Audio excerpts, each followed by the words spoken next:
What a headshot! What a head! How's it, guys? This is Dayvy, FPL, and welcome back to the Fantasy Premier League video here on my channel. Now in this video, I'm going to take you guys through a wildcard draft for the upcoming Game Week 7. So Game Week 7 and Game Week 8 seem to be the popular season for those wildcards. So I thought I would come out with this wildcard draft nice and early on into the week, just so you guys can do these transfers if you are on the chip. Obviously, you guys know with the wildcard, you should be taking advantage of those price rises and price drops. So please pay attention to the price changes. You guys can do it over on Fantasy Football Fix or whatever FPL website that you guys do make use of, but as I said, just please pay attention to those price rises. So in this video, we'll be discussing, should you wildcard in Game Week 7? What should be the kind of criteria that you do look at for a good wildcard draft? And then finally, we're going to be looking at the actual draft before closing off the video. So that's something you guys are interested in. Sit back, relax, and let's get straight into it. So if you guys are watching this video a little bit later on in the week, if you're watching it straight off the release, you can kind of skip this point. I'll be reminding you guys about this point throughout the videos coming up later during the week. But you guys, please must just pay attention to the Champions League. Now, I am recording this video on Sunday evening after the Sunday fixtures have concluded. So I do apologize if you are a Spurs fan, but I am a Adama Traore owner, so I understand what pain does feel like. But in terms of the Champions League coming up on Tuesday and Wednesday, and then obviously the Europa and Conference League come up on Thursday. So just pay attention to all these kind of leagues, pay attention to what FPL players are featuring, their current form in these European competitions, as well as their playing time, just so you're up to date with the playing time and also injury news. In terms of Game Week 6 has also not concluded. We do have the Monday night fixture of Brighton versus Crystal Palace, which I am looking forward to and kind of hoping that Brighton do keep a clean sheet. But that's enough of the reminder about the Champions League and the football that's still coming up during this midweek. Just pay attention to it and you should be absolutely fine. So now going on to probably the biggest talking point of this Game Week 7, it's going to be, should you guys wildcard or should you maybe hold off till later in the season or maybe short term till Game Week 8? So in terms of Game Week 7, Game Week 8 wildcarding, I'm going to give you guys the method of how to decide to wildcard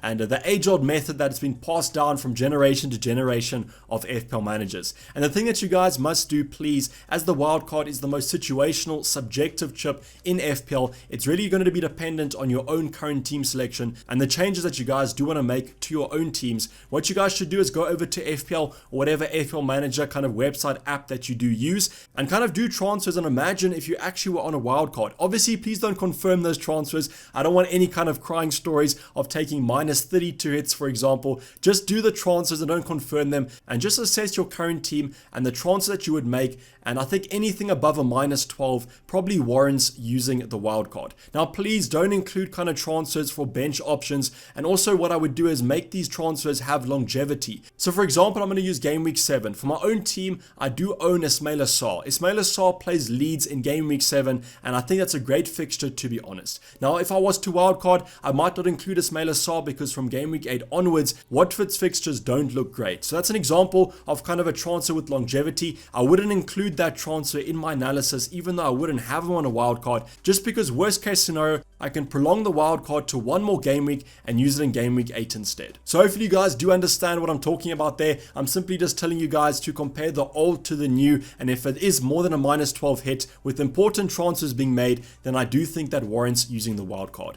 So for my own situation, as I said, I am kind of tempted of using the wildcard in Game Week 7, and the reason for that is that there has been some injuries to some notable additions to my squad, such as maybe a Nelson Semedo. So I will be analyzing that transfer along with a Luke Ayling, and if those two players can feature in Game Week 7, I might hold off till Game Week 8 to activate the wildcard chip. So now going on to the talking point that we actually did address in the Game Week 6 deadline stream. A lot of people were asking me this in the stream. They were asking me whether to wildcard in Game Week 7 or Game Week 8. Now, the reason why Game Week 7 and Game Week 8 are so popular is that they do correlate with some nice fixture swings, and kind of teams that we've stacked up on, like Manchester United, actually have quite a bad run from Game Week 7 to about Game Week 15. So that's why the majority of managers are actually going to be wildcarding Game Week 7 and Game Week 8. But between those two, there's actually not much between them. The only fixture that I really am kind of taking note on is going to be the Liverpool versus Manchester City game that obviously does take place in Game Week 7. And the reason why that fixture is so notable is that a lot of us do own those Liverpool assets, and if you were to wildcard in Game Week 7, I think you might be tempted to maybe drop a Trent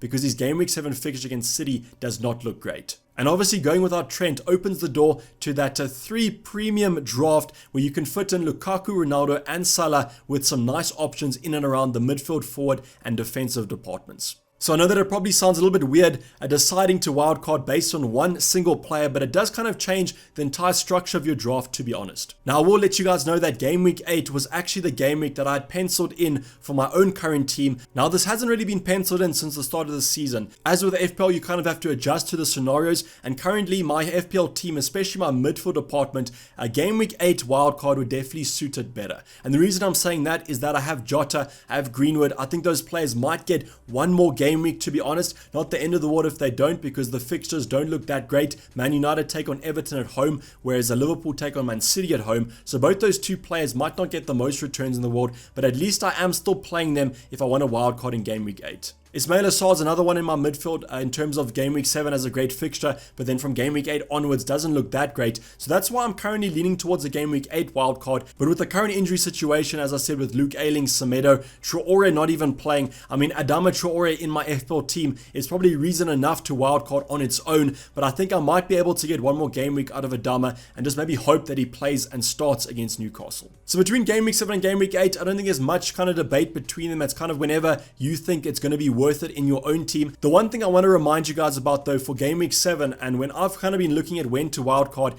is game week 7's captaincy debate. So right now, you probably don't own a Lukaku in your team. If you do, well done, you got your captain there. That's a perfectly good captain to go for. I think probably the best option against Southampton at home. But if you don't own Lukaku and you're not going to bring him in for game week 7, who are you guys going to captain? I mean, Salah faces Man City at home, not too great there. Ronaldo versus Everton. United at the moment don't look great at all. Maybe you want to consider a differential, maybe going for Antonio versus Brentford. Brentford have also looked quite strong defensively. I know they've just come off kind of conceding 3 goals to Liverpool, but it is Liverpool at the end of the day, and their attack is generally quite good. So maybe you're looking at Raul Jimenez. Wolves also have been a little bit hit or miss. This has been kind of the first weekend where Wolves have actually scored a goal, and one of the FPL options have got a return in Jimenez. So besides the Chelsea options, there's not too many options to actually consider for captaincy, and that's why I think the game week 7 wildcard is quite attractive, as we are kind of jumping on the best option to go for in terms of captaincy, and that's going to be Romelu Lukaku in that forward department. So I think the game week 7 wildcard could be a nice little way to jump on the bandwagon before the majority of managers come in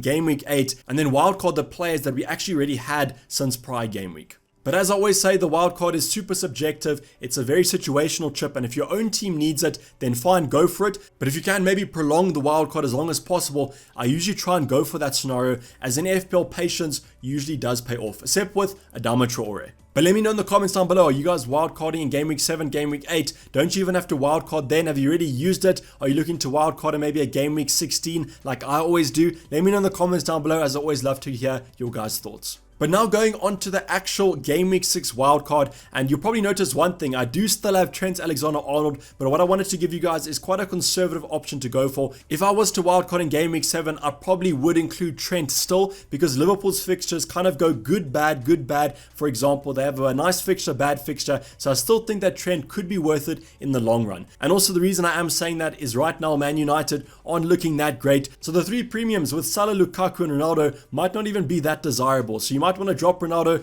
upgrade Trent. You guys can play around with this team quite a lot. The other thing that I want to let you guys know as well is that I have 1.8 million in the bank currently, and the reason for that is the man himself, Ismail Assar, in the midfield apartment there, spoke about his game week 7 fixture against Leeds being quite strong, but then what I would do is I would take him out prior to game week 8 and I would bring in Jack Grealish from Man City. So I have enough money in the bank to do that, and that's why I just wanted to let you guys know, so there's not too many comments down below asking me, I have about 2 million in my bank, what should I do with it? So the move I currently planned on the wildcard is Ismail Assar out for Jack Grealish come game week 8.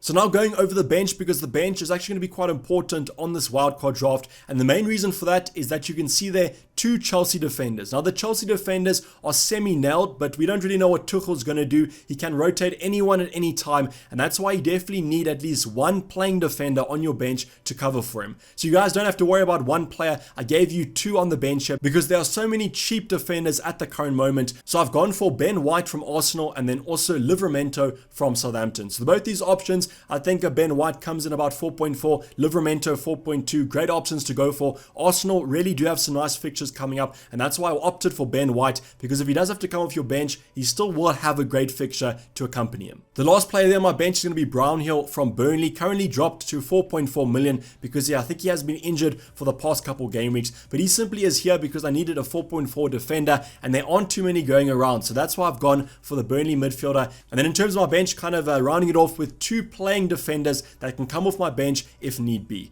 The goalkeeper situation is Ben Foster, has been playing over these last couple game weeks due to an injury to Bachmann from Watford, so that's why he's here and he'll probably stay as my 4.0 kind of goalkeeper. And my playing goalkeeper right now in my starting 11 is going to be Robert Sanchez from Brighton. So there are other options that you guys can go for, but I think Brighton right now are looking like quite a strong side. If they do win tomorrow night, Monday night against Crystal Palace, they're actually going to be top of the table, so that just shows you how well Brighton are playing at the current moment. And I am expecting some drop off, but I'm just hoping that the clean sheets can keep on coming for Sanchez, who's going to be my 4.5 goalkeeper. Now moving on to the defense, I'm actually really excited about this defense, and if I was to wildcard, I definitely would opt for this. It's going to be the premium defense, or whatever you guys want to call it. Trent Alexander-Arnold obviously providing the red side of the defense. Now I've mentioned that Liverpool's fixtures are a little bit kind of hopscotch. Great fixture, bad fixture, great fixture, bad fixture, but I still think that Trent can offer some attacking threat against these better sides. The only thing I do worry about though is the Liverpool defense right now hasn't been that great.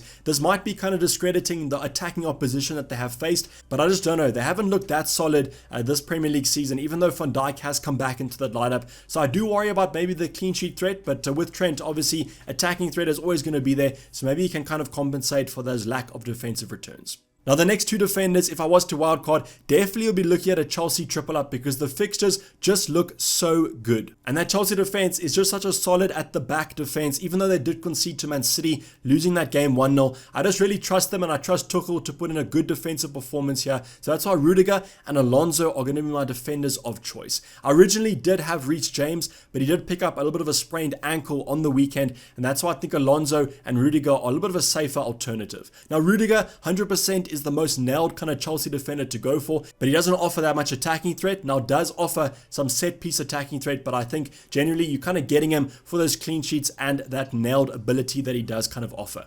Now the more exciting pick to go for is going to be Alonso. So Alonso has kind of wrapped up that fullback position over Ben Chilwell, but I think that's going to be maybe for the short term, not a kind of a long-term move here. I mean, you can't really bench Chilwell to be honest, so I do think Alonso's playing time will be a little bit short-lived unless maybe Ben Chilwell is going to start at that centre-back position in that back three. But what I would definitely be doing is monitor the Champions League, and if Alonso is benched against Juventus in the midweek, I definitely think he'll start against Southampton on the weekend, and I think that that should be a surety on your wildcard team. You guys can kind of chop and change if you want to go for a Christensen, a Thiago Silva, maybe look at them, but I just think Rudiger right now is the most nailed defender, and then you want to have a little bit of attacking threat with either Reece James or an Alonso. Now moving on to our midfield apartment, and the thing that you'll probably notice is that it's quite a cheap midfield to be honest, and the reason for that is I've gone for quite a top heavy side. You'll notice that those three forwards that we'll cover in a little bit are quite good options to be honest, but I'll start off with Doucouré because you might be wondering why I didn't opt for Demarai Gray, and that's because Doucouré does come in slightly cheaper, but he still offers some really respectable stats. You would have noticed throughout the preseason that there's been a lot of talk about Doucouré potentially playing as a more advanced midfielder, and that's exactly what he's kind of featured in this new Everton lineup. So coming off a really good game week 6, and no, that's not really why I've included him, not kind of why I'm chasing points. I just think that from a price point of view, still offers a good price, and Everton's fixtures aren't too bad in at least the medium terms. That's why Doucouré comes in here as my cheapest midfielder to go for. The next two options come in around the same price, and the first one's going to be Ismaila Sarr. Great fixture against Leeds with their kind of defensive vulnerabilities, with all those injuries that they currently have. So I think he'll have a good game week 7, and then game week 8 I'll ship him out, as I mentioned, for Jack Grealish. The next mid-range option is going to be Rafinha, currently playing with a little bit of an injury, kind of as a knock after every single fixture, but at least he is kind of getting some playing time, and he's scoring in that playing time as well. So coming off the back of 2 game weeks and 2 goals, looks to be in red hot form, and with those lovely Leeds fixtures coming up, I think he's going to be a great option at least for the medium term. The final midfielder, nothing much to talk about there. It's going to be Mo Salah after scoring against Brentford. Kind of rewarding you captainers. Really jealous as I was a Ronaldo captainer, but just shows great form. Got that record goal in the weekend, so the confidence is going to be sky sky high, and I think that although he is playing Man City in game week 7, anything can happen in that game as it is at Anfield. But now moving on to the front department, and the one caveat about it is that obviously Bamford is currently injured, but I am expecting him to maybe make a recovery before game week 7, and if he does, I would definitely include him because as I mentioned with Rafinha, those Leeds fixtures look so good, and from a striking point of view, hasn't been in the worst of form, but I probably would like to see a little bit more from Bamford in these nice fixtures coming up. So just pay attention to the injury news. If Bielsa does confirm that he's back in those Thursday and Friday press conferences, 100% I'd be looking for him on a wild card, and even maybe on a free transfer if you guys don't own him. Antonio is also kind of a mainstay, has been in my team for the majority of this Premier League season. If he has fixtures that are reasonably good, I will always keep Antonio because he's such FPL gold. When he plays, he usually scores FPL points, and that's how I would keep him. The one thing with West Ham that I would pay attention to is going to be the rotation in the Europa League, because if Antonio is going to start